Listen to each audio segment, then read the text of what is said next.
Assalomu alaykum ustozlar. Xo'p, bugun 15 daqiqa qisqa testimizni 16 variantiga yetib keldik ustozlar. Agar darsimizda siz yangi bo'lsangiz, bizda loyihamiz quyidagilardan iborat. Biz 15 daqiqa qisqa test formatida har kuni ertalab savollar tashlayapmiz va kechga jonli tahlil qilyapmiz. Bu savollar tipi va turi qanaqa yo'nalishda bo'lyapti ustozlar?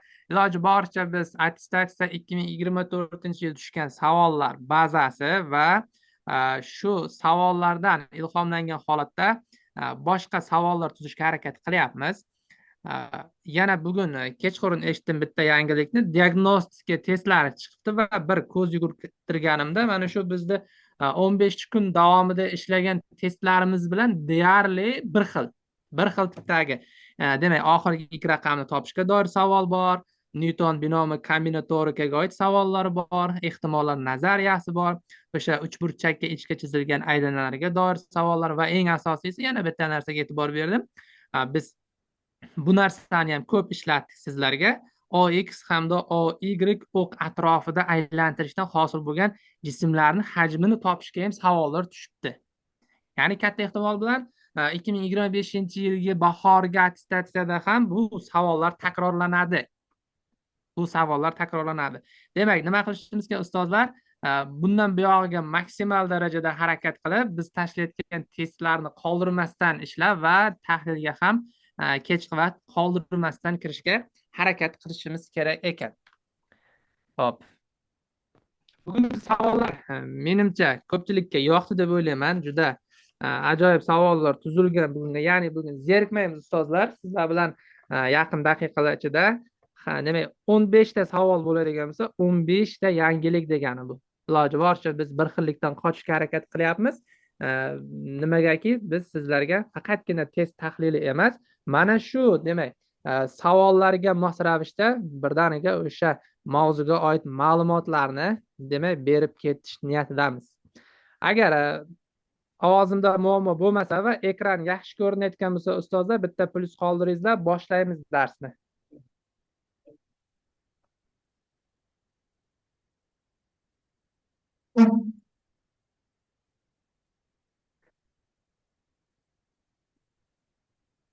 Hop, yaxshi. Demak boshladim. Birinchi misol. Birinchi misolda demak o'lchamlari 8 hamda 4 bo'lgan to'g'ri to'rtburchakda kvadratchalarga bo'lingan debdi. Kvadratchalarning tomonlari bo'yicha yurganda A'dan Bga olib boruvchi eng qisqa yo'llar soni nechta? Demak, quyidagicha men tahlil qilaman bu narsani. Ya'ni A'dan Bga borishim kerak. Mana bitta, ikkita, uchta, to'rtta, beshta, 6, 7, 8 katak o'ngga yurishim kerak har doim. Demak, 8 katak o'ngga va 4 ta katak yuqoriga. 1, 2, 3, 4 mana. O'ngga 8 ta, yuqoriga 4 ta yurgan vaqtimda mana shu menda eng qisqa yo'li bo'ladi. Va bunaqa yo'llar nechtaligini topishimiz kerak. Masalan, ustozlar e'tibor beramiz mana.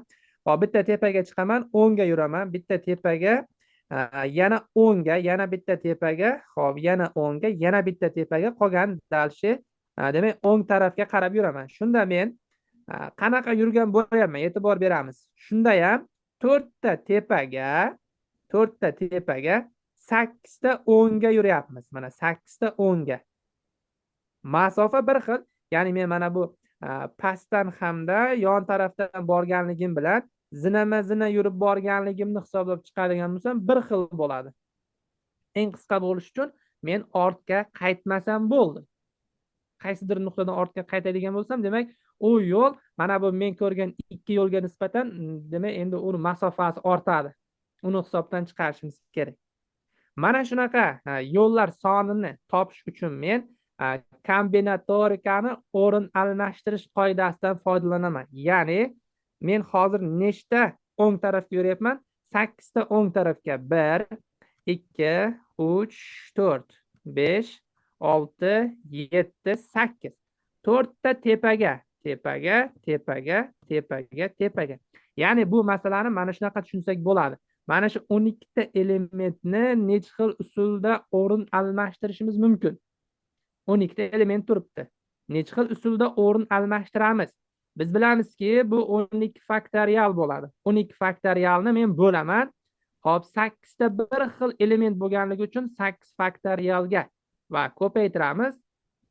4 ta bir xil element bo'lganligi uchun 4 faktorialga ham ko'paytirib olaman. Va mana shuni hisoblaydigan bo'lsam, menda 8 faktorialgacha qisqarib ketadi. 9, 10, 11, 12 taqsim 4 faktorial 24 bo'ladi. Adashmasam 24 bo'lyapti. Tak, 24 bilan 12 ni qisqartiramiz, 2 bo'ladi.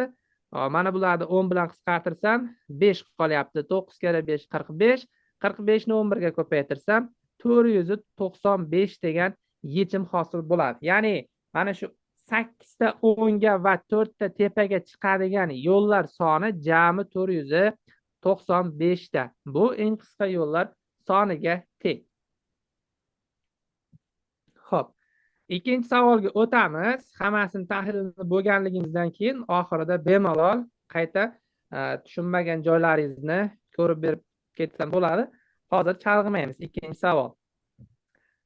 Rasmda kvadrat, ya'ni mana bu L, Y, F, K kvadrat bo'lsa, berilgan ma'lumotlardan foydalanib x ni qiymatini topish kerak. Men quyidagicha yo'l tutaman. Mana bu F nuqtaga e'tibor beramiz. F nuqtadan AB tomonga perpendikulyar tushirib olaman.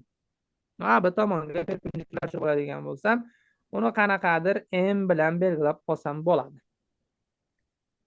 Perpendikulyar bo'ldi. Endi ustozlar mana bu L, A, E uchburchakka qaraymiz. L, A, E uchburchakda mana bu kvadratni hamma tomon tengligini belgilab qo'yaman. L burchakni alfa deyman, E burchakni beta deyman.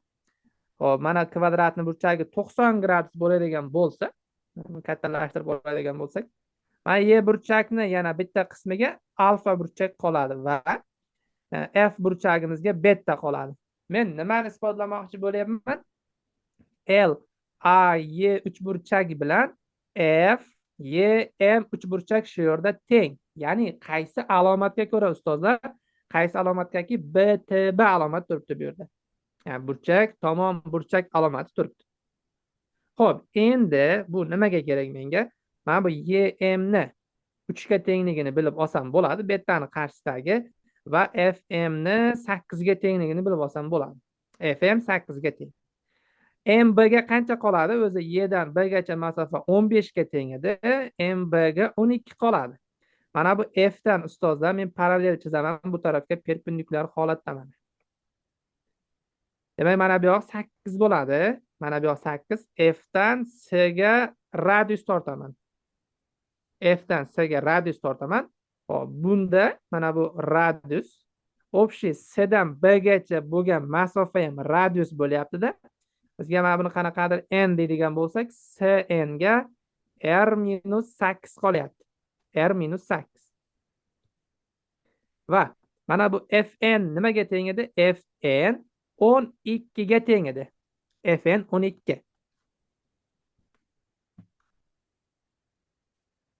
Xo'p. Endi ustozlar Pifagor teoremasi shu yerda. Mana bu r-8 ni kvadrati plus 12 ni kvadratini radius kvadratiga tenglab oladigan bo'lsam, r ni qiymati 13 chiqadi. Ya'ni Pifagor shartini bajaraman. Mana bu 5 ni kvadrati 12 ni kvadrati teng 13 ni kvadrati. Men tanlab topib oldim-da. Mana shunaqa tenglamalarni shunaqa yo'llarda ishlab ketsak ham bo'ladi testda. Ya'ni buni hozir hamma biladi, yoyib ishlashdi. Agarda mana shu ertang 13 hayotimizga kelib qoladigan bo'lsa, bizni ancha vaqtimiz tejaladi-da. Imtihonda ham bilamizki, vaqt biz uchun eng kerakli narsalardan biri. Vaqtni to'g'ri taqsimlay olish kerak. Demak, bo'ldi ustozlar, mana bu yerda hozir TS ni qiymati ham radiusga teng. Radius 13 ga teng bo'lyaptimi? Bizda umumiy holatda AB masofa qanchaga teng edi? AB masofa 23 ga teng edi. 23 dan 13 ni ayiradigan bo'lsak, x ni qiymati 10 ga teng bo'ladi ustozlar. X teng 10 bo'lyapti.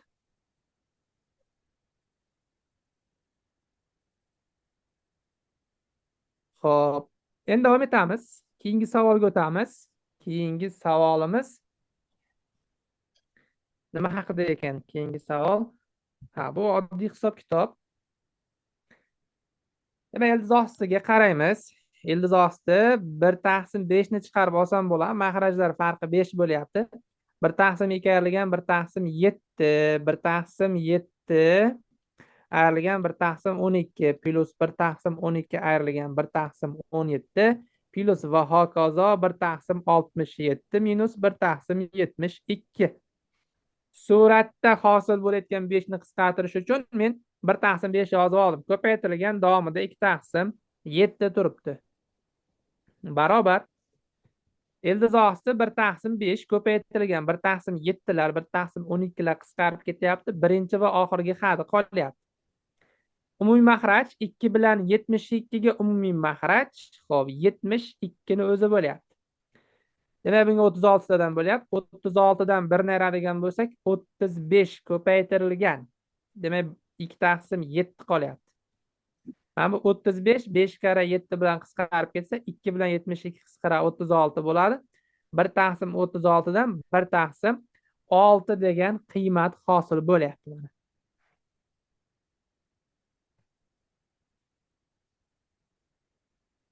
Xo'p, davom etamiz. Keyingi savolga o'tamiz. Menimcha bu hammaga tushunarli bo'ldi. Bu oddiy savol va juda ko'p ishlaganmiz bunaqa savollarni to'plamlarda ham. Demak, 4-chi savolga yetib keldik.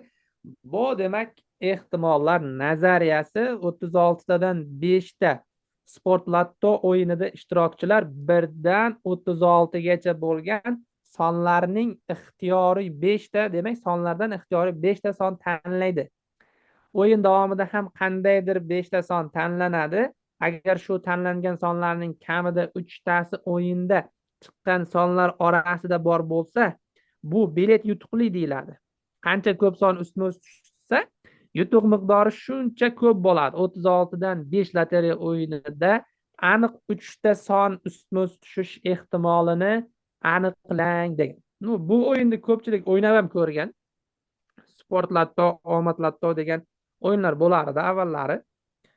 Demak, bunda qoida 36 talik 1 dan 36 gacha bo'lgan raqamlardan biz 5 ta raqam tanlar edik. Biletga 5 ta raqam yozar edik. Mana shuni men ehtimolligini topishda klassik formula bor. M taqsim n degan.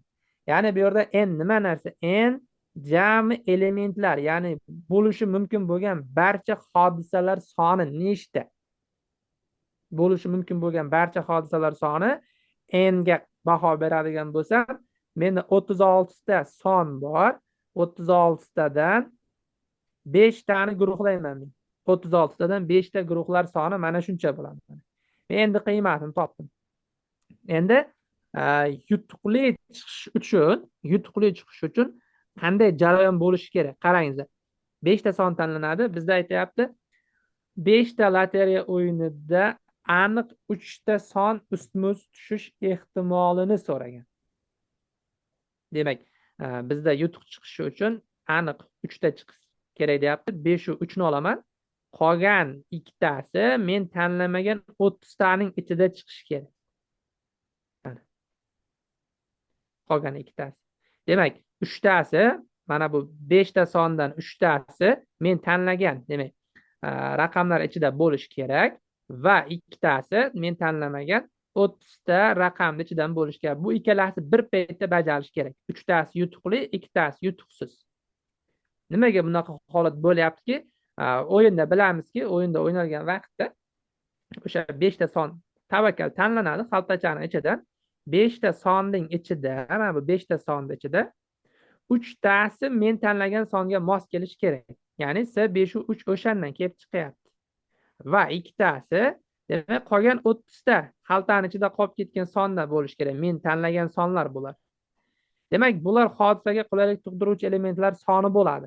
S 5 tadan 3, S 30 tadan 2 taqsim maxrajiga S 36 tadan 5 tani yozib qo'yadigan bo'lsak, bizda qaysi javob bo'lyapti? Bizda S variant bo'lyapti.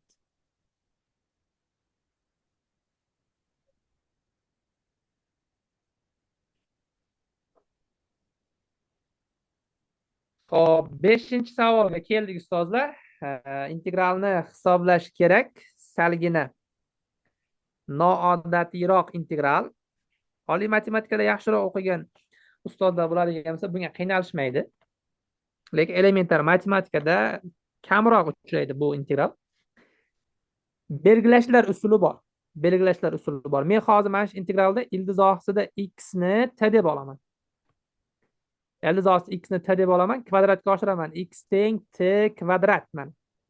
Va ikki tarafni ham differensiallash qoidasi borda, men dx deyman. Dx teng differensiallash hosilaga o'xshash amalda. Men hozir ikki tomondan hosila mana x ni hosilasi olinadi, 1 bo'ladi va izidan dx ni yozib qo'yaman. Va t kvadratni hosilasini olaman, 2t bo'ladi. Izidan dt ni yozib qo'yaman. Dt ni yozib qo'yaman. Demak, men dastlab integralni topib olishim kerak. Integral hop sinus t ni joyiga, demak, ildiz x ni joyiga t ni qo'yamiz. Sinus t dx ni joyiga nimani qo'yaman? Dx ni joyiga 2ta t dt ni qo'yaman. 2ta t dt mana. Integral quyidagi ko'rinishda keladi ustozlar. 2ta 2 ni oldiga chiqarib olsak bo'ladi. Xo'p, t ni birinchi yozaman. Mana yerda t ni t sinus t dt. Mana shu ko'rinishga o'tkazib olishim mumkin. Mana shu ko'rinishga o'tkazib olamiz. Xo'p, ustozlar, hozir 5-savolni tugatib olaylik. Bir qaytamiz. Ya'ni qaysi savol tushunarsiz bo'lgan bo'lsa, qaytib olamiz bu narsaga. Xo'p, hozircha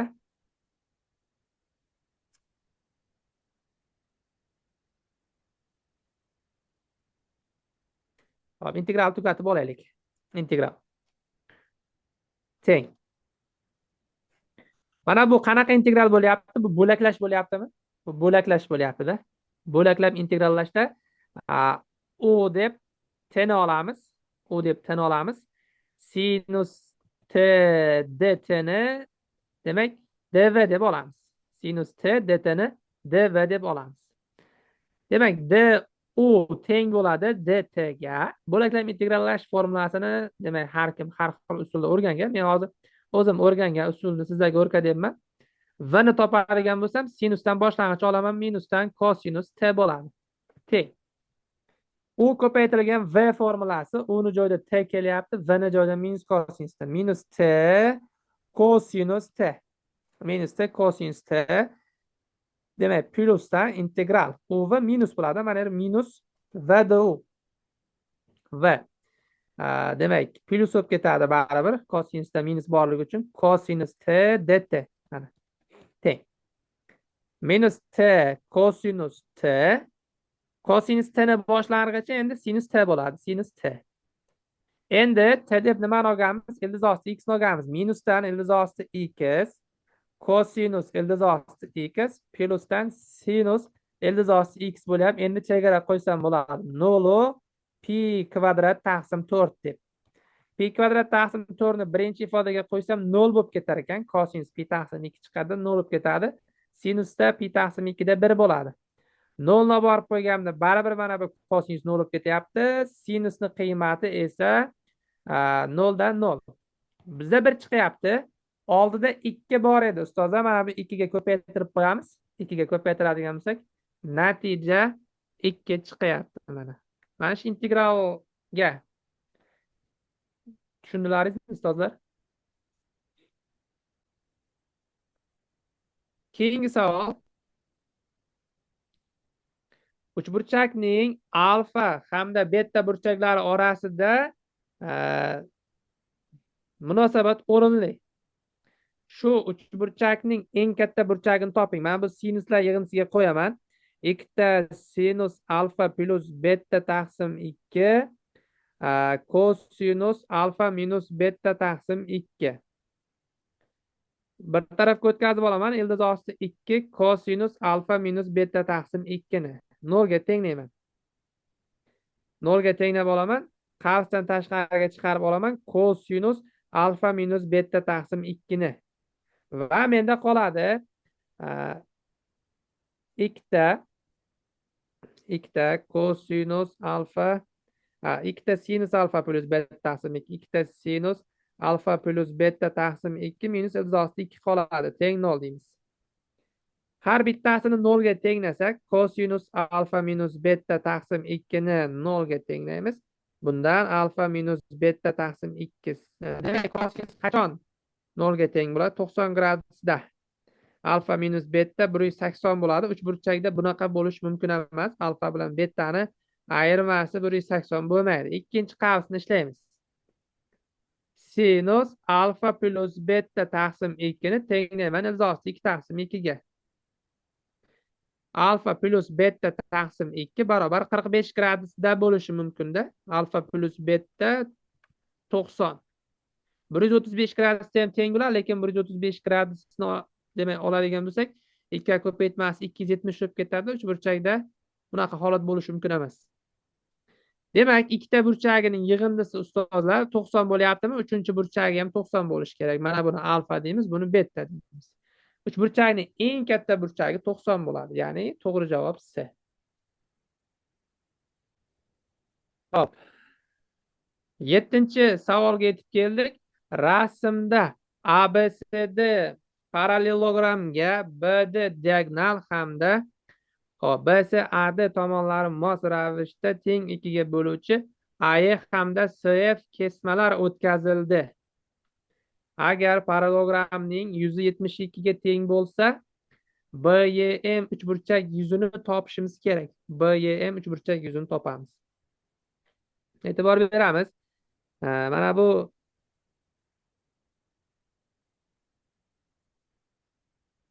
AE bilan CF. AE bilan CF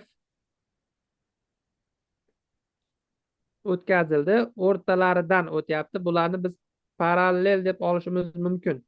Ya'ni nima uchun parallel deymiz? Burchaklar tengligidan foydalansak bo'ladi. Mana burchagimizni alfa desak, mana bu yerdagi burchak alfa bo'ladi. Sababi BEA uchburchak bilan CDF uchburchak tengda. Ya'ni qarama-qarshi tomonlar parallelogramda teng bo'ladi.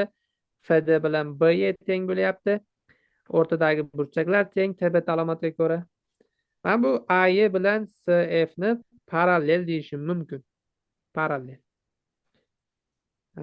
Falesga ko'ra, fales. Hop. Demak, BE bilan YS tengligidan BM bilan MN ning tengligi kelib chiqadi. Yana qaytadan ustozlar, fales teoremasiga ko'ra, mana bu MY chiziq bilan CF to'g'ri chiziq, mana burchakni bir tarafdan teng kesmalar ajratsa, ikkinchi tarafdan ham teng kesmalar ajratadi. Va xuddi shu fikrda men mana bu AD tomondan qarayman. AD ni mana bu MN o'rta chizig'i bo'lyapti-ku, o'rta chizig'i. Ya'ni o'rta chiziq deyishimiz ham xato. Hozir parallel ekanligidan buni ham fales desak-da, mana shu yerda hozir diagonalimiz teng 3 ta bo'lakka bo'linib turibdi. Teng 3 ta bo'lakka bo'linyapti. Endi bunga e'tibor beramiz. Xo'p. Mana bu yerdagi yuzani men S deb belgilayman. B, Y, M ni S deb olaman. Mana buni S bilan M ni tutashtiraman. Mana bu yer ham S ga teng bo'ladi. Chunki B, Y bilan Y S bir-biriga teng bo'lyapti-ku, bir xil chiziqda yotibdi asoslar. Teng bo'lganda yuzalar ham teng bo'ladi. Xo'p. Mana bu yerda men ikkita S deyman. Mana shu yerga e'tibor beringlar, ikkita S ni qayerdan chiqaraman? Men hozir bilmayman. Bu ikki S ni nimaga tengligini. Hozir qarangizlar. S B M Y ga qarayman. B M Y uchburchak bilan S B N C. B N C ga e'tibor beringlar. Ikkalasi o'xshash. B Y M bilan B C N o'xshash. Mana buni yuzasini S dedim, buniki noma'lum S X. Bunda ustozlar tomonlar nisbatining kvadrati, ya'ni 1/2 bo'lyapti tomonlar nisbati kvadrati. 1/4. S X imiz 4 ta S bo'lyapti-da. 4 ta S bo'lganligi uchun mana bu C M N ga 2 ta S qolyapti-da. C N da ham 2 ta S bo'ladi. Va men hammasini qo'shsam 6 ta S parallelogram yuzini yarmiga teng, 72 ga teng bo'lyapti. Bundan S ning qiymati, xo'p, 72 emas, yarmi bo'lsa 36 bo'lishi kerak. 36ni 6ga bo'ladigan bo'lsak, bizda S teng 6 degan yechim chiqyapti. Ya'ni aynan B, Y, M uchburchakni yuzini so'raganmizda, uni qiymati 6 ga teng.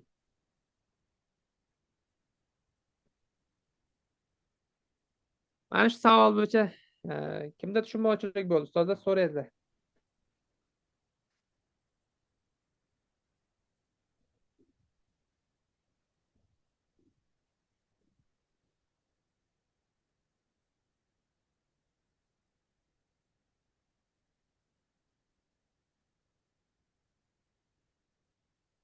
Hop, keyingisiga o'tamiz. 8-chi savol. Bu qoida og'ma prizmani perpendikulyar kesimi tomonlari 6 va 3 ga teng bo'lgan to'g'ri to'rtburchakdan iborat debdi.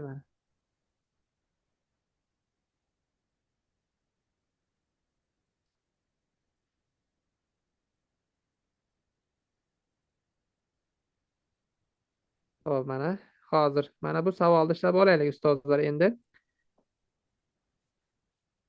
Demak, bizda to'rtburchakli og'ma prizma perpendikulyar kesimi tomonlari 6, 3 bo'lgan to'g'ri to'rtburchakdan iborat. Qanaqadir buni perpendikulyar kesamiz.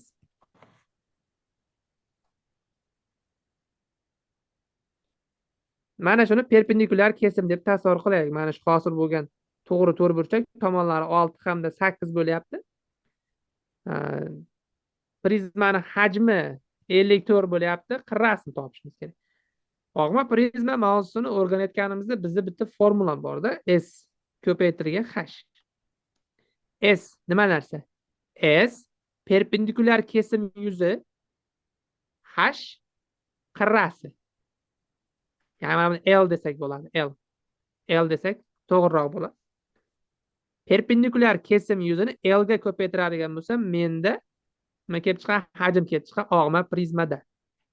Hajm 54, perpendikulyar kesim yuzi 18, ya'ni 6 ni 3 ga ko'paytiryapmiz 18. Qirrani so'rayapti bizda. L teng bo'ladi 3 ga. L barobar 3. Bu qoida. Bu qoidani tushunib olishimiz kerak edi.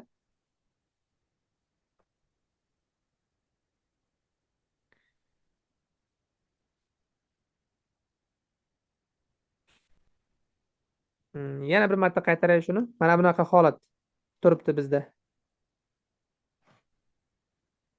Mana. Men mana shu prizmaga yon tarafdan qaraydigan bo'lsam, prizma mana shunaqa holatda turibdi-da. Endi buni parallelogramga tatbiq qilib ko'raman. Mana shu parallelogramning yuzini topishda nima qilamiz? Bitta perpendikulyar tushiryapmiz. Mana shu perpendikulyar kesim bo'lyapti og'ma prizmada. Perpendikulyar kesim. Mana shu parallelogram yuzini topish uchun hozir mana bu hni nimaga ko'paytiraman? Mana yerdagi qirraga, L ga ko'paytiraman. S ni topishda mana shu yerda hni L ga ko'paytirishim kerak. Qoida shunaqa. Og'ma prizmada ham mana bu V barobar S ko'paytirilgan L degan qoida shundan kelib chiqadi. Perpendikulyar mana bu qirramiz kesimga perpendikulyar bo'lganligi uchun S ko'paytirilgan L degan formula ishlatiladi bunda.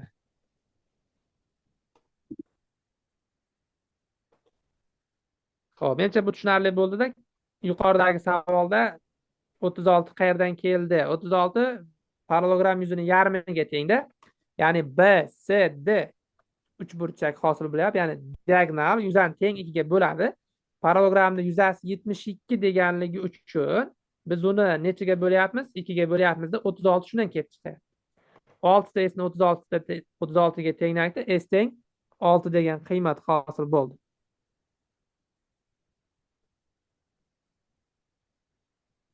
9 ga keldik. 9-chi savol. Tenglamani yeching. Mana bu tenglikni bilishimiz kerak tenglamani ishlash uchun. 7 logaritm 2^13 bilan 13 logaritm 2^7 bir-biriga teng.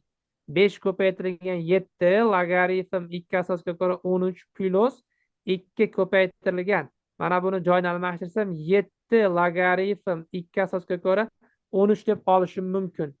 Buni tenglayman 7 logaritm 2^a plus 2 ga.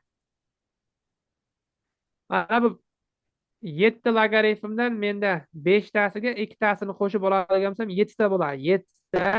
7 logaritm 2 asosga ko'ra 13 teng 7 logaritm 2 asosga ko'ra a plus 2. Mana bu darajasida 1. Men 7larni tashlab yuborsam 1 plus logaritm 2 asosga ko'ra 13 teng logaritm 2 asosga ko'ra a plus 2 bo'ladi. Va ustozlar endi shu yerda mana bu 1ni ham logaritm 2 asosga ko'ra 2 deb yozadigan bo'lsamda ko'paytmaga o'tib ketamanda. Logaritm 2 asosga ko'ra 26 bo'lar ekan. Logaritm 2 asosga ko'ra a plus 2. A plus 2 teng 26 bo'lyapti-da. A teng 24. Xo'p, unda 10-savolni yechimini davom etamiz. 10-savolda rasmda ko'rsatilgan O nuqta, demak, og'irlik markazi bo'ldi. Mana bo'yalgan sohalar yuzlarini taqqoslashimiz kerak. Dastlab M sohani yuzi S taqsim 4 bo'lyapti. M S taqsim 4. Ya'ni to'rtburchakni yuzini 4 dan 1 bo'lyapti. Endi men mana bu P ga o'taman. P ga qaraymiz. Mana bu L Y ni chizaman, K F ni chizaman. Shu yerda endi ustozlar L K F Y parallelogram hosil bo'ldi. Yoki romb desak ham bo'ladi. Romb desak ham bo'ladi, parallelogram desak ham bo'ladi. Mana bu tutashtiradigan bo'lsam hozir mana shu hozir P ni topishda men dastlab S K L F Y ni topadigan bo'lsam to'rtburchak yuzini yarmiga tengda u. Yani to'rtburchak yuzini yarmiga teng bo'lib turibdi. Ya'ni qayerdan bilamiz? Mana bu yuza bilan mana bu yoqdagi yuza teng. Mana yuza bilan bu yoqdagi yuza teng. Xuddi shunday har bittasini baholab chiqadigan bo'lsak, bizda to'rtburchak yuzini yarmiga tengni kelib chiqadi. Mana shu yerdagi rombni yuzi. Bo'yalgan soha yuzichi. Mana men romb chizib beraman, ixtiyori bitta. Romb mana. Hozir bizda mana P sohamiz mana bunday ko'rinishda turibdi. Mana yerda P sohamiz shunaqa holatda turibdi. Bu romb yuzini yarmiga teng. Ya'ni P sohamiz S taqsim 2 ni yarmiga teng bo'lyapti. Bu ham S taqsim 4 bo'lyapti. Buni qanday bilyapman yarmiga tengligini? Romb yuzini topishda A ni mana bu H ga ko'paytiramiz. Uchburchak yuzini topishda A ni H ga ko'paytirib 2 ga bo'lamiz. O'shandan kelib chiqyapti bu narsa. Xo'p.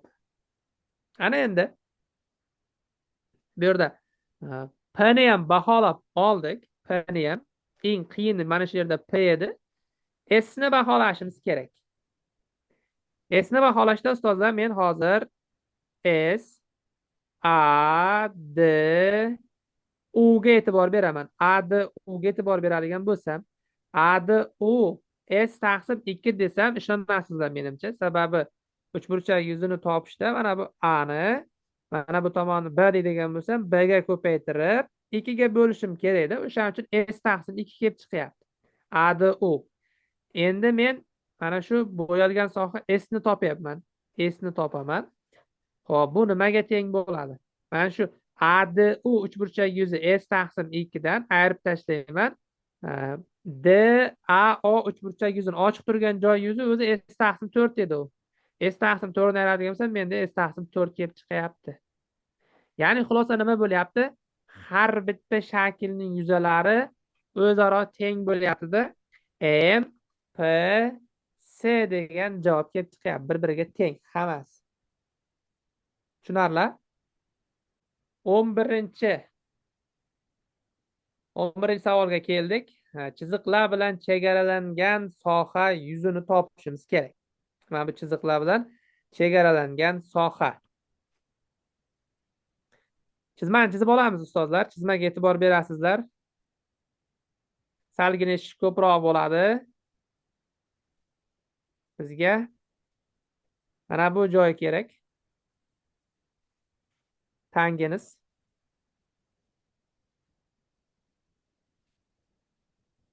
X teng P chizig'imiz mana bu yer bo'ladi. x teng pi. Xo'p, x teng ildiz osti 3 tepada. Ildiz osti 3 hamda 1 taqsim ildiz osti 3. Mana 1 taqsim ildiz osti 3. Mana shu chiziqlar bilan chegaralangan soha mana bu yerda bo'lyapti mana. Mana bu soha yuzasini topishimiz kerak. Mana bu yer 1 taqsim ildiz osti 3 ga teng, tepasi ildiz ostida 3 ga teng. Diqqat qilamiz. Bu yuzani topishda men mana buni bilaman. Qachon 1 taqsim ildiz osti 3 ga teng? Qachon? 210 gradusda bo'ladi. Ya'ni 7 pi taqsim 6 da bo'ladi. Qachon ildiz osti 3 ga teng? 240 gradusda, ya'ni 4 ta pi taqsim 3 da. 3-chi chorakdagi qiymatlarni olyapman men. Hop, bu yuzani topishda men ustozlar mana buni A deyman, mana buni B deyman. Hop, mana bu C, D. ABCD to'rtburchak. Dastlab S ABCD ni topib olaman. ABCD barobar ABCDni eni nimaga teng bo'ladi? Mana pi dan 4 pi taqsim 3 gachada. Pi dan 4 pi taqsim 3 gacha bo'lgan masofa pi taqsim 3 bo'ladi. Pi taqsim 3 ni ko'paytiraman. A dan B gacha bo'lgan masofaga. A dan B gacha bo'lgan masofa ildiz osti 3 dan ayirib tashlashimiz kerak. 1 taqsim ildiz osti 3 di. Menda qoladi 2 pi taqsim 3 ildiz osti 3. Men hozir ABCD to'rtburchakning yuzini topdim. Va endi mana bu pastdagi ochiq turgan joyini ayirib tashlashimiz kerak. Mana bu hozir qora bilan bo'yab oldik. Mana shu bo'yalgan soha yuzini topishda S' deyman. Integral 7 pi taqsim 6 dan 7 pi taqsim 6 dan 4 pi taqsim 3 gacha tangens x ni olaman. Tangens x dx dan ayirib tashlayman pastdagi ochiq turgan joyni. To'rtburchakni ayirib tashlashim kerak. U to'rtburchak yuzini qanday topamiz? Bunda balandligi 1 taqsim ildiz osti 3 bo'ldi. 1 taqsim ildiz osti 3 ni ko'paytiramiz. Mana bu ikkita nuqta orasidagi masofa, ya'ni 7 pi taqsim 6 dan 4 pi taqsim 3 gacha bo'lgan masofalarni ayirib tashlashim kerak. Ayirganimizda 30 gradus qoladi, u pi taqsim 6 bo'lyapti. Barobar. Barobar. Mana bu tanginisni boshlang'ichi nima bo'ladi? Minusdan natural logaritm cosinus x bo'ladi. Modulda 7 pi taqsim 6 yu 4 ta pi taqsim 3 teng. 4 pi taqsim 3 ni qo'yamiz. 4 pi taqsim 3 ta qiymati 1 taqsim 2 bo'ladi. Minusdan natural logaritm 1 taqsim 2 plyus bo'lib ketadi. Natural logaritm ildiz osti 3 taqsim 2. Bunda natural logaritm 3 qoladi. Ildiz ostida 3. Xo'p, endi yana bir marta boshidan eslab olamiz. To'rtburchakning yuzini topdik. To'rtburchakning yuzi 2 pi taqsim ildiz osti 3 ga teng edi. Undan ayirishimiz kerak. Mana bu bo'yalgan qora bilan bo'yalgan joyning yuzini. Uni yuzi nimaga teng chiqyapti? Mana bu yerda natural logaritm ildiz osti 3 minusdan mana bu yuzda edi. Pi taqsim 6 ildiz osti 3 edi. Pi taqsim 6 ildiz osti 3 bo'lyapti. Bunda xo'p, hisoblaydigan bo'lsak, mana bular qo'shilib ketadi. Ikkitadan bo'lyapti-da. 5 pi taqsim 6 ildiz osti 3 minus natural logaritm ildiz osti 3 bo'lyapti. Bizda mana bu javob bo'lyapti-da. Javob bo'lyapti. Ildiz osti 3 ni minus 1 deb yozib olib oldiga chiqarsak, mana minus kelib chiqadi. 5 pi taqsim 6 ildiz osti 3.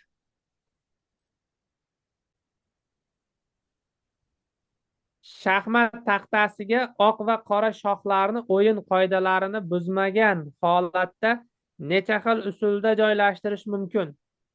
Demak, shaxmat taxtasiga oq va qora shoxlarni debdi. Bizda oq shox burchakda turibdi. Mana bu shox deb olamiz. Mana bu burchakda turgan vaqtda nechta katakka tura olmaydi qora shoximiz? Qora shoximiz demak, mana bu oq shoxni oldidagi birorta katakda tura olmaydi. Ya'ni bularni x bilan belgilab qo'yaman. Mana bu kataklarda tura olmaydi. X. Qolgan barcha xonalarda turishi mumkin. Barchasi tura oladi. Bunaqa imkoniyatdan nechta bo'lyapti bizda qora shoxda hozir? Bitta oq shoximiz burchakda turgan vaqtda qora shoximiz 60 ta katakda turishi mumkin. Mana bu men qizil bilan belgilagan 4 ta katagimda tura olmaydi. Qizil bilan belgilagan. Qolgan demak hammasi tura oladi. Barchasida. Va ustozlar, bunaqa holatda nechta bor menda? 4 ta, ya'ni oq shoximiz burchakda turadigan holatlar 4 ta. O'shaning uchun buni men 4 ga ko'paytirib qo'yadigan bo'lsam, 240 xil usulda joylashtirishimiz mumkin ekan. 240 ta. 13-chi savol, integralni hisoblang. Mana bu butun qismini chiqarib beruvchi integral bo'lyapti ustozlar. Butun qismini buni grafik yordamida ishlab qo'yamiz.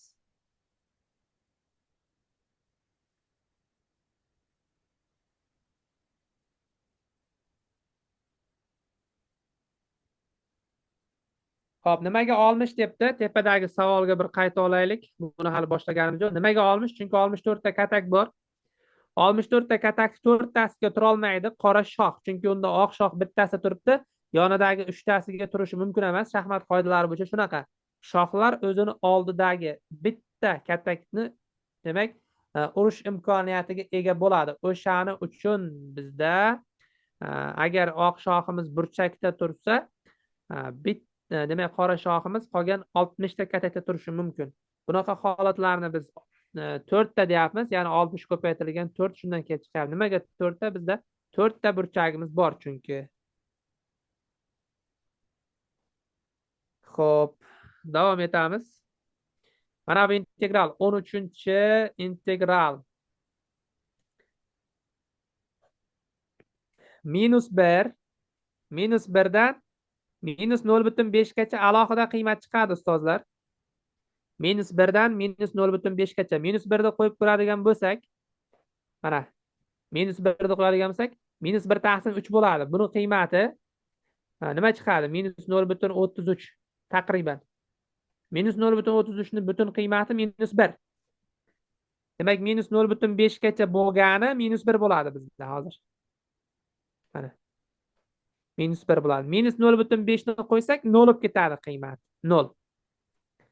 Nechigacha 0 bo'lib boradi ustozlar? 1 gacha 0 bo'lib boradi. Chunki 1 ni qo'ygan vaqtimizda qiymati 1 bo'ladi-da. Mana 2 ko'paytirilgan 1 plus 1 ni oladigan bo'lsak, buni qiymati butun bo'ldi. To 1 gacha bo'lgan hammasini butun qiymati 0 bo'lib boraveradi. Bu yerda yuza hosil bo'lmaydi. 0,5 dan 1 gacha oraliqda birorta yuza hosil bo'lmaydi. 1 dan 2,5 gacha olasizlar endi. 1 dan 2,5 gacha. Nimaga 2,5 gacha deyapman? Chunki 2,5 ni qo'ygan vaqtimizda 2 ko'paytirilgan 2,5 plus 1 taqsim 3 bo'lyapti-da, buni qiymati 2 ga oshyapti. Endi 2 bo'lyapti. Ungacha bo'lgan qiymatlar hammasi 1 dan 2,5 gacha bo'lgan qiymatlar hammasi butun qiymati 1 bo'ladi. Bizda mana bu yerda bitta yuza hosil bo'ldi mana. Mana bu yuza hosil bo'lgan, mana bu yerda bitta yuza hosil bo'ldi. 2 dan 4 gacha, endi 2,5 dan 4 gacha 4 ni qo'ygan vaqtimizda butun qiymati 3 bo'ladi. Ungacha bo'lgan hammasida demak bizda hozircha 2 bo'lib turibdi-da. Mana 2. 4 ni qo'ygan vaqtimizda uni qiymati 3 bo'ldi endi. 4 ni qo'ygan vaqtimizda qiymati 3 bo'ladi, bizga oyoq kerak emas. Bizda mana yerda yana bitta yuza hosil bo'lgan. Demak, mana shu integrallarni hisoblashda, yuzalarni olamiz. Mana yuzani olaman men. Bu yuza nimaga teng? Mana bu yer 2 ga teng edi. 2 ga teng edi. Mana bu ora 1,5 bo'lyapti. Ko'paytiradigan bo'lsak 3. Mana bu yog'ichi ora 1,5 bo'lyapti, 1. 1,5 chiqyapti yuzamiz. Mana bu yoq esa 0,5. Mana bu yoqda 0,5 turibdi yuza. Tepadagilarni qo'shamiz. Mana buni hisoblayman. 3 ga 1,5 ni qo'shamanda 0,5 ni arib tashlayman. Bizda 4 degan yechim chiqadi.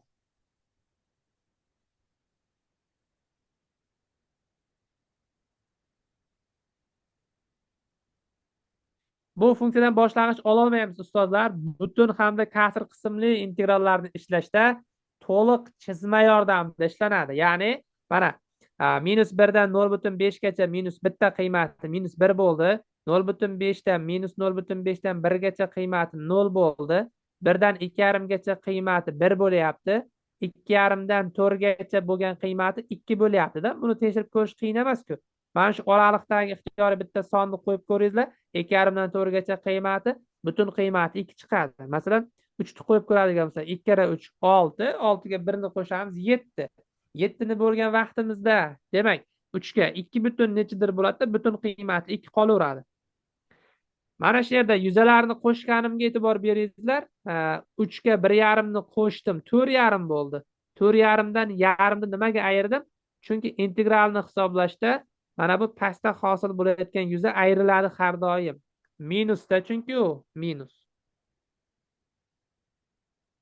Hop, Telegramda hali ham bizni eshitayotgan ustozlar bo'lsa, YouTube'ga o'tib olingizlar. YouTube'da demak 70 ga yaqin ustozlarimiz bizni tinglashyapti. Telegramda esa hozircha ekran muammo bo'lyapti menimcha. YouTube'ga biz link tashladik. Kanalimizning oxirgi posti havola ustiga bosasizlar. YouTube'dagi jonli darslarimizga qo'shilishlaringiz mumkin. 14. Sonlar shunday xossaga egaki, ikkita qo'shni hadlar ayirmasi arifmetik progressiya tashkil qiladi. Shu ketma-ketlikning 100-hadini toping debdi. Shu ketma-ketlikni 100-hadi qanaqa qilib topiladi?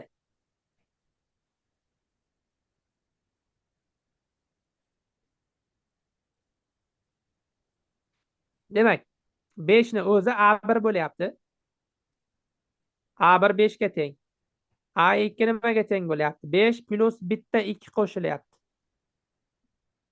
A3 5 plus bitta 2 plus ikkita 2. A4 5 plus bitta 2, ikkita 2, 3ta 2. Mana shunaqa desak bo'ladi. Tekshirib ko'rishimiz mumkin-da. Ikkinchi hadi 7 bo'lyapti. Uchinchi hadi hisoblaydigan bo'lsak, hozir 11 chiqadi. To'rtinchi hadini hisoblaydigan bo'lsak, 17 chiqadi. Men hozir shu yerda A100 ni topmoqchi bo'lsam, 5 plus deyman. Bitta 2, ikkita 2, 3ta 2 plus va hokazo 99 ta 2 ni qo'shaman. Mana bu yerdagi indeksdagi e'tibor beringizlar, 4 bo'lganda 3 ta 2 bo'lyapti. 3 bo'lganda 2 ta 2 bo'lyapti, 2 bo'lganda bitta 2 bo'lyapti. Mana shuni 5 plus deymanda 2 ni chiqarib olsam 1 plus 2 plus va hokazo 99 gacha bo'lyapti. Buni hisoblaydigan bo'lsam, menda 9905 degan yechim hosil bo'ladi.